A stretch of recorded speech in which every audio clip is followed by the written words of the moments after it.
Going gone live, y'all. Coach Jack Daniels at the Boxers Training Gym. Today is Saturday, and it's a boxing night. You know what I mean? For all those who are concerned and love the art of boxing as I do.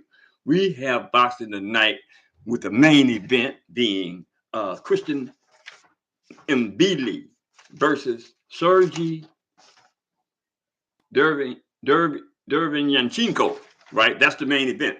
And these guys are super middleweights, and it should be a good fight. Although, in my opinion, based on the stats associated with both fighters, that being the most prevalent uh, uh, information that was available to me, this should be a pretty good fight. But I have Mbilli, Christian Mbilli, putting Ser- Sergiy Derevyanchenko down, and I like the sixth round, I think, right?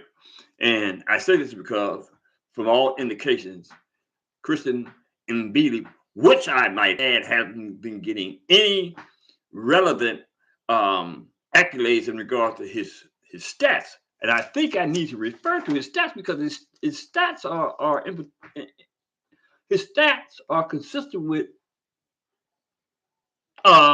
somebody in the upper echelon of boxing, right? He has 27 wins, 23 by knockout, right? He's never lost, never been stopped, and no draws. And he's ranked number one by the WBC, number three by the IBF, three by the WO, and two by the WBA. Now, why he isn't getting the attention that um, berates or rates that type of boxer is unbeknown to me. This guy should be in the higher echelon and getting those type of fights that represent the hard work that this man has put in to be at the top of the chart, right? So we have to take consideration to the fact that whoever now I don't want to be critical of the promotion team or the trainers or anybody on this team, but I'm just saying this doesn't befit boxing quite very well, based on the fact that this man has an outstanding record. And I should have had a conversation about Christian MD way before now. But that being said, there's an undercard. Arslanbek MakhMarhmudov versus Guido Vianello, Van Vianello, right? So this is actually the undercard. Um, Amudo is 35 years old. He's 6'6" with a 77.6 arm reach. He's a right-hander. He has set 19 wins, 18 by knockout, one loss. He's been stopped apparently with that loss and no draws, right? Versus Guido Vianello, right? He's 30 years of age, 6'6" with a 80-inch arm. He's a right-hander. He has 12 wins, 10 by knockout, two losses. He's been stopped once and he has one draw. There's no rankings on Vianello, right? But I might add that this appears it's a heavyweight bout also, right? It's the undercard to the Mbilli Derevyanchenko fight, right? And I just don't like the the stats on Vianello going up against Makhmudov, right? It's kind of like these cats are just being apparently picked out of a bag, right? Drop names in a bag and okay, we'll fight him, right? Because it appears to me that the stats associated with the fighters are kind of like inconsistent, right? This guy has 2 losses, 12 wins, 10 knockout, 2 losses, 1 stop.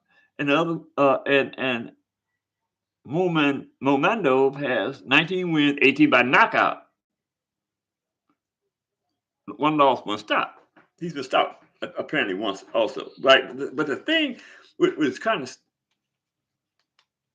the thing that is kind of puzzling. Hello. Hello. Wait a minute. Hold up, y'all. Hello. Can you hear me? Can you hear me? I don't think you can hear me. What happened? Hello. Hello. I don't know if you can hear me. The thing isn't moving any. No. Well, let me do it like this. This is what I'm gonna do. I'm gonna go to the hello. Hello. Hello. Well, I'm gonna have to assume that you guys can hear me. Okay. So that being said, it looks like these fights are being promoted on an uneven plane because these guys haven't had that many fights, and Vianello has exceptional losses versus 18 knockouts versus 19 fights. MakhMarhmudov, right? It just seems a little sketchy to me, if you know what I mean. So, uh, okay, I got by him. So, that being said, I just need to say that in regard to how these fights are being picked, right? The promotional teams on both sides of the table, as far as I'm concerned, because it kind of looks like one guy is better than the other, and when you have that type of fight, now I'm not saying that that's always the case. The guy with the best records um, seems to be the victor primarily. But I need to also add, MakhMarhmudov is ranked 15 by the IBF, 11 by the WBC, and Vianello is not ranked at all. So that's one of those moments for me as a boxer and an analyst. You know what I mean?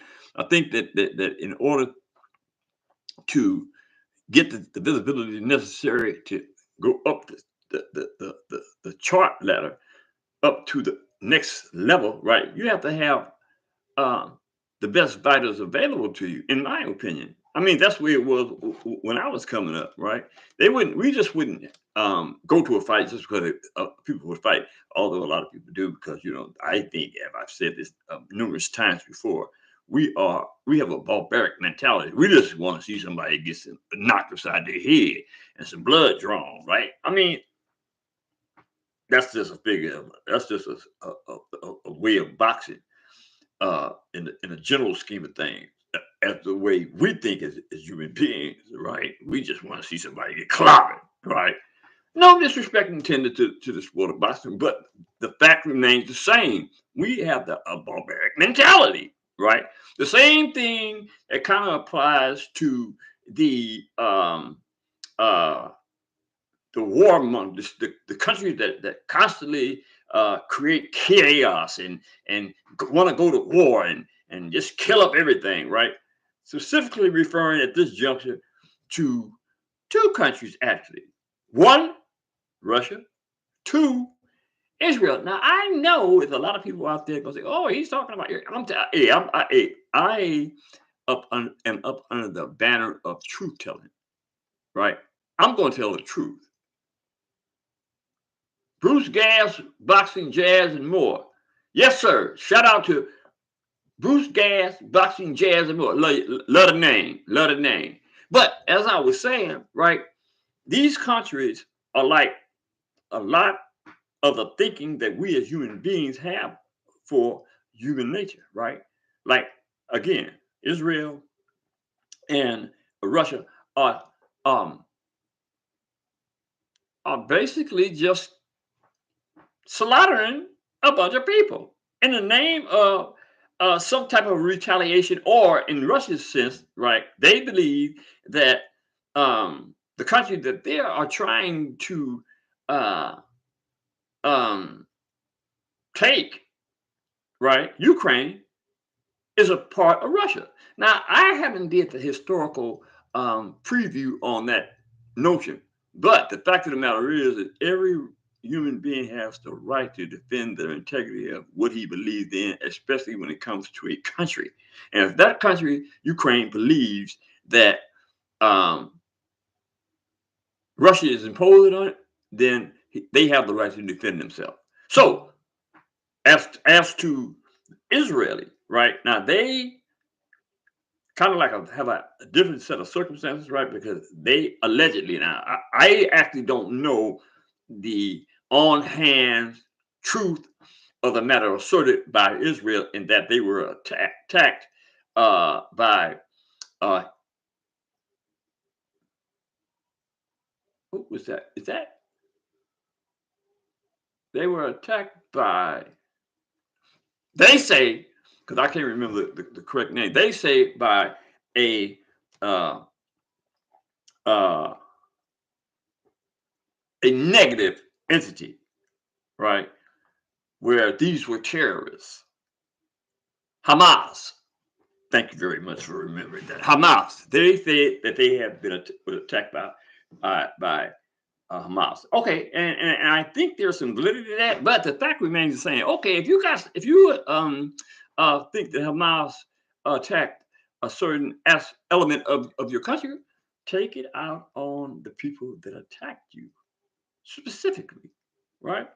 You should have the type of resources and the intel necessary to pinpoint and navigate through those that did this hellacious wrong to Israel.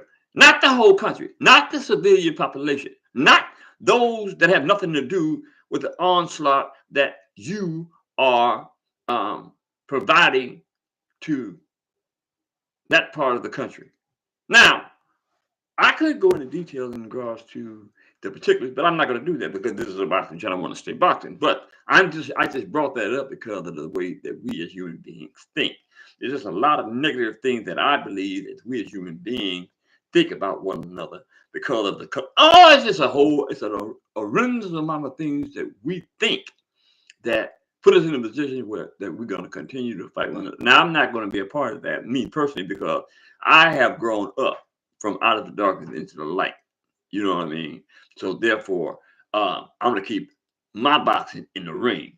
You know what I mean? I'm going to take my animosity out in the ring, right? Or on this podcast by simply telling the truth about boxing and negative entities that continue to create havoc on this world.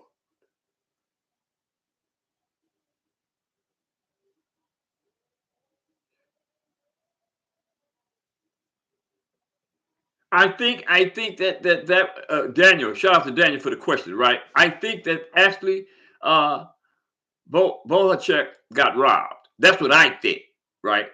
Um, Ortiz got knocked down once in the first round, and again, I think it was in the seventh round, right? And he just got beat up vigorously all through the fight.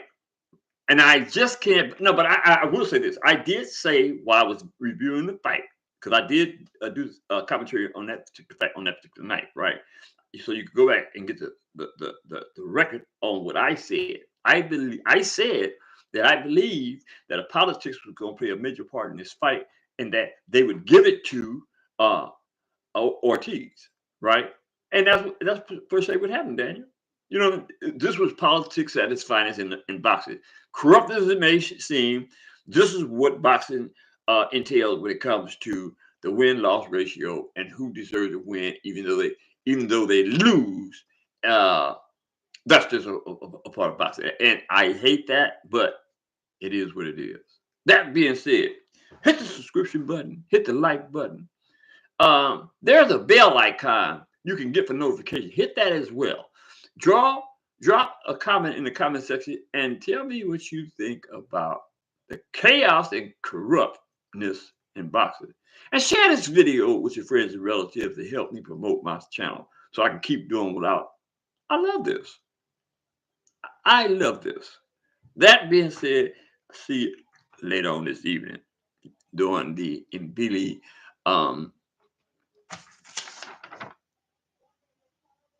Derevyanchenko fight. That being said, people, I'm out.